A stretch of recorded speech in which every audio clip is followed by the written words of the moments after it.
Alors cette partie du comparatif va concerner la gestion des messages sur iOS, Android et Windows Phone. Alors sur iOS c'est très simple, ça se gère via l'application qui s'appelle Messages. Alors là on peut soit en écrire à nouveau, soit on peut aussi aller dans une conversation existante, et alors à ce moment-là donc ça se tape comme un SMS tout à fait standard, et on peut aussi aller en fait ajouter une photo au message, mais pour ça il faut avoir évidemment configuré les MMS. Alors les utilisateurs d'iMessage entre eux en fait, donc si ils utilisent iOS 5, peuvent envoyer tout ce qui est message, vidéo, photo et contact très facilement. Sinon dans le message même, il est possible évidemment de supprimer des parties des messages ou de les transférer, ou bien là on peut retourner au message, et à ce moment là aussi en fait il est possible de supprimer certains messages. Voilà, ça c'est pour iOS.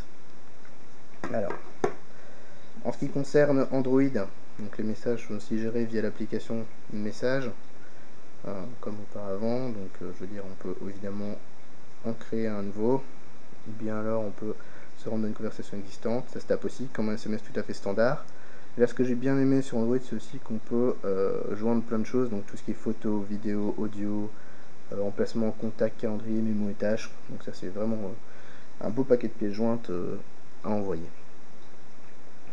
Voilà, donc ça c'est évidemment, on peut aussi ici, donc vous voyez, ajouter des diapositives, supprimer tous les messages, ou bien encore, c'est possible aussi si vous maintenez un message lancé de supprimer, voilà, directement supprimer le message, donc très facilement. Voilà, donc ça c'est pour Android. Alors en ce qui concerne Windows Phone, donc ça se gère via la tuile qui s'appelle message. Donc dans cette tuile là, on peut soit évidemment créer un nouveau message, voilà, tout simplement, ou bien alors on va encore une fois dans une conversation existante, et alors à ce moment là en fait on peut taper un SMS tout à fait standard, ou alors envoyer directement une photo.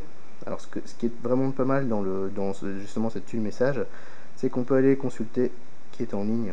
Par exemple si je me mets en absent, voilà, il me propose même de configurer mes conversations Facebook, donc on peut activer le chat Facebook, le chat Windows Phone, et là en fait on a directement accès à toutes les personnes qui en sont en ligne, et on peut leur parler très facilement. Hop, j'envoie test par exemple.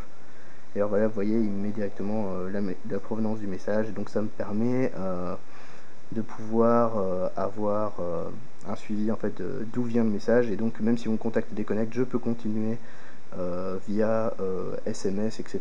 Et donc ça me permet de jamais perdre le fil avec mon contact. Donc ça c'est vraiment très pratique. Donc on a vraiment, c'est vraiment bien intégré.